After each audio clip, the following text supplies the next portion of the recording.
আসসালামু আলাইকুম। আমাদের আজকের এই ভিডিওতে আমরা ডমের ম্যানিপুলেটিং স্টাইল এলিমেন্ট নিয়ে কথা বলবো, যে জিনিসটা আমাদের জন্য অনেক বেশি ইম্পর্ট্যান্ট। বিশেষ করে এর আগের পার্টগুলোতে আমরা যেমন HTML এর এলিমেন্ট অ্যাট্রিবিউটগুলোকে জাভাস্ক্রিপ্ট ব্যবহার করে পরিবর্তন করেছি, ঠিক সেম ওয়েতে আজকে থেকে আমরা CSS এর প্রপার্টিগুলোকে, ভ্যালুগুলোকে আমরা জাভাস্ক্রিপ্টের মাধ্যমে পরিবর্তন করব। অর্থাৎ আমাদের ডমের সেই সংজ্ঞা অনুযায়ী আমরা কাজ করব। যে ডেফিনেশনে আমরা বলেছিলাম যে ডম দিয়ে আমরা HTML এর অ্যাট্রিবিউট, প্রপার্টি, এলিমেন্ট সহ CSS এর স্টাইল এবং প্রপার্টি আমরা খুব সহজে পরিবর্তন করে ফেলতে পারবো ডম ব্যবহার করে। আমরা বেশ কিছুদিন HTML এর অ্যাট্রিবিউট, এলিমেন্ট, ট্যাগ এই জিনিসগুলো পরিবর্তন করেছি জাভাস্ক্রিপ্ট দিয়ে। এখন আমরা CSS দিয়ে সেগুলোকে স্টাইল করব। সো এইটার জন্য আমাদের ম্যানিপুলেটিং CSS স্টাইলটা অনেক বেশি গুরুত্বপূর্ণ। বিশেষ করে এই ক্লাসগুলো সবাই মনোযোগ দিয়ে দেখবেন, অ্যান্ড অবশ্যই আমাদের গ্রুপে বা অন্যান্য গ্রুপে শেয়ার করে দেবেন, সবাইকে দেখার সুযোগ করে দেবেন, বিকজ এই পার্টগুলো অনেক বেশি ইম্পর্টেন্ট। সো এখন আমি সবার শুরুতে ইনলাইন স্টাইল নিয়ে কথা বলবো। সো এইটার জন্য আমি আমাদের কোড এডিটরে যাব এবং এখানে গিয়ে আমি একটা প্যারাগ্রাফ ট্যাগ ক্রিয়েট করে নেব।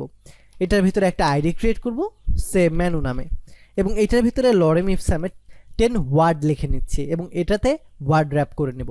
এখন এই মেনুটাকে আমরা জাভাস্ক্রিপ্টে ধরবো। Let menu is equal document dot query সিলেক্টরকে কল করব। এখন আমরা এই মেনুর ভেতরে স্টাইল করব।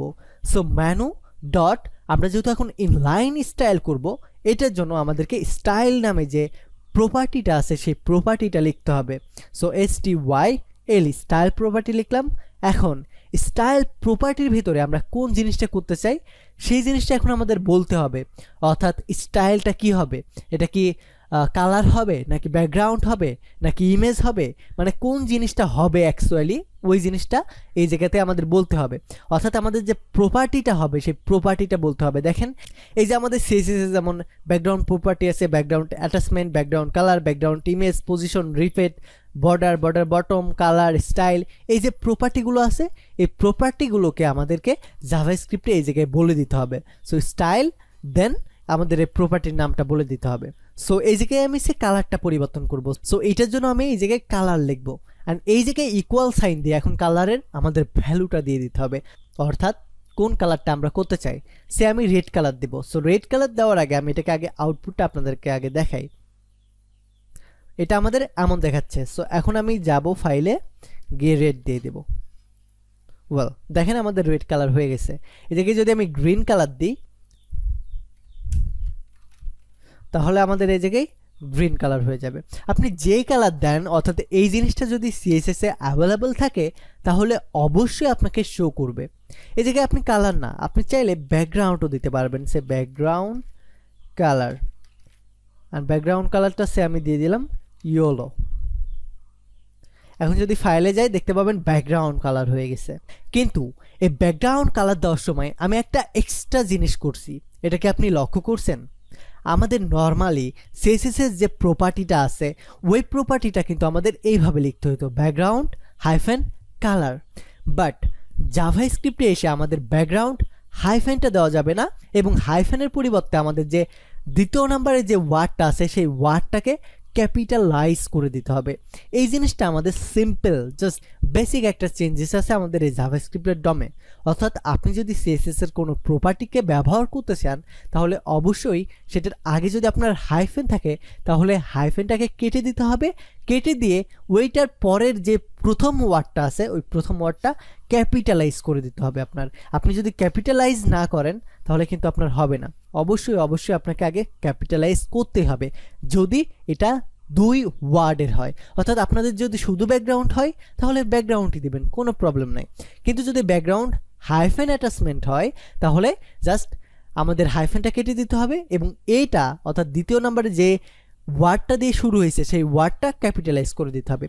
সো এই জায়গায় আপনার যদি এখনও কোনো কনফিউশন থেকে থাকে তাহলে কোনো প্রবলেম নাই, আপনি জাস্ট এই ডকুমেন্টেশনে চলে আসবেন, ওপেন করে এই জিনিসগুলো জাস্ট একটু ঝালাই করে নেবেন। দেখেন প্রত্যেকটা প্রপার্টি এই জায়গায় লেখা আছে। ব্যাকগ্রাউন্ডের জন্য ব্যাকগ্রাউন্ডই লিখতে হবে, ব্যাকগ্রাউন্ড অ্যাটাচমেন্টের জন্য জাস্ট হাইফেনটা কেটে দিয়ে এটা ক্যাপিটালাইজ করে দিতে হবে। প্রথমটা না, কিন্তু দ্বিতীয়টার যে হাইফেনের পরে যে প্রথম ওয়ার্ডটা আছে ওই ওয়ার্ডের প্রথম কিওয়ার্ডটা ক্যাপিটালাইজ করে দিতে হবে। তারপরে দেখেন ব্যাকগ্রাউন্ড কালারের জন্য সিটা জাস্ট বড় হাতের হবে, দেন আমাদের যে হাইফেনটা আছে হাইফেনটা কেটে দিতে হবে। ব্যাকগ্রাউন্ড ইমেজের ক্ষেত্রেও সেম, পজিশন, রিপিট, বর্ডার, দেন বর্ডার বটমের ক্ষেত্রেও সেম, বর্ডার বটম কালারের ক্ষেত্রে same, border bottom style, border bottom with, border colour, border left colour, border style, border left style, border left with, border right colour, border right style, border right with. এমন দেখেন অসংখ্য property কিন্তু আমাদের এই জায়গায় লেখা আছে। আপনি সেম জিনিসটা করবেন, আপনার এত কিছু মুখস্থ করার কোনো প্রয়োজন নাই। আপনি যে সিএসএস শিখছেন সেম জিনিসটা এই জায়গায় দিবেন, কিন্তু ওইটার পরে যদি আপনার হাইফেন দেওয়া থাকে বা দুইটা ওয়ার্ডে হয় তখন জাস্ট হাইফেনটা কেটে দিয়ে পরের ওয়ার্ডটা ক্যাপিটালাইজ করে দেবেন। দ্যাটস ইট, এতটুকুই। আপনারা এই জিনিসগুলো মুখস্থ না করলেও হবে, জাস্ট একটু এতটুকু মনে রাখবেন। সো এখন আমি উইথটা পরিবর্তন করব। সো উইথটা পরিবর্তন করতে তো আমাদের দ্বিতীয়বার কিছু লেখা লাগবে না, কারণ উইথটা একটা ওয়ার্ডেই শেষ। এই জায়গায় উইথ যদি হাইফেন থাকতো, যদি অন্য কিছু থাকতো তাহলে আমরা সেটা দিতাম, কিন্তু আমাদের উইথটার পরে আর কিছু নাই, যার কারণে আমরা একটা কিওয়ার্ডেই শেষ করে দেবো। এটাতে ক্যাপিটালাইজও করা লাগবে না, কিছুই করা লাগবে না। এই জায়গায় উইথসে আমি দিয়ে দিলাম 80 পিক্সেল। উইথ আমাদের 80 পিক্সেল হয়ে গেছে। আমরা যদি এটাকে 80% দিয়ে দিতাম তাহলে আমাদের 80% জায়গায় জুড়ে কিন্তু এটার উইথটা থাকতো। আমি যদি এটার উইথটা 20% করে দিতাম তাহলে 20% উইথ জুড়ে থাকতো। আমি যদি এটার হাইট সেট করি, সে দেখেন হাইট সেট করি তাহলে এটার হাইটটা 20% জুড়েই হবে, তাহলে আপনাদের বুঝতে অনেক বেশি সুবিধা হবে। সো এখন যদি আমি ইন্সপেক্ট করি তাহলে দেখতে পাবেন আমাদের ইনলাইন সিএসএস এর ভেতরে গিয়ে এটার হাইটটা 20% হয়ে যাবে। আমরা অ্যাট দ্য সেম টাইম অনেক লাইন সিএসএস কিন্তু এখানে করতে পারবো, শুধু যে আমাদের হাইট পরিবর্তন করতে হবে ব্যাপারটা কিন্তু এটা না। আমরা সেম টাইমে হাইট পরিবর্তন করার সাথে সাথে উইথটাও পরিবর্তন করতে পারবো। দেখেন style CSS height and with, এদিকে উইথটা দিয়ে দিলাম। সো উইথ, এখন যদি যাই আমি স্টাইল, দেখেন হাইট 20%, উইথ 40%, অ্যান্ড এখানে দেখেন আমাদের হাইটটাও কমে ছোট হয়ে গেছে। কতটা ইজিয়ার ওয়েতে আমরা স্টাইল করতে পারতেছি, রাইট?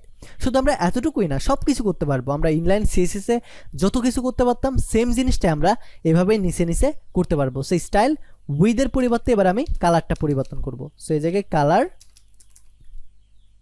কালারটা সে আমি এই জায়গায় 40% না দিয়ে সেই জায়গায় দিয়ে দিব রেড।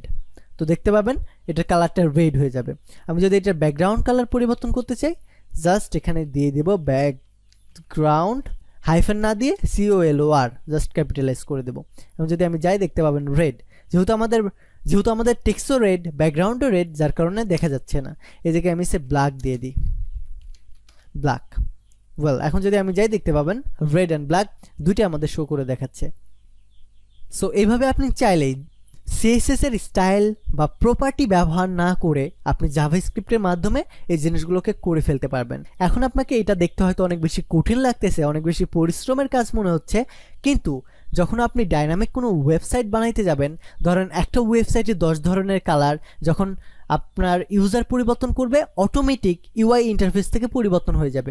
আপনাকে এই জায়গায় কাস্টম কোড লিখে করতে হবে না। এই জিনিসটা যখন করতে যাবেন তখন কিন্তু শুধুমাত্র সিএসএস দিয়ে এটা আমরা পারবো না, তখন আমাদেরকে অবশ্যই জাভাস্ক্রিপ্টের ব্যবহার করতে হবে।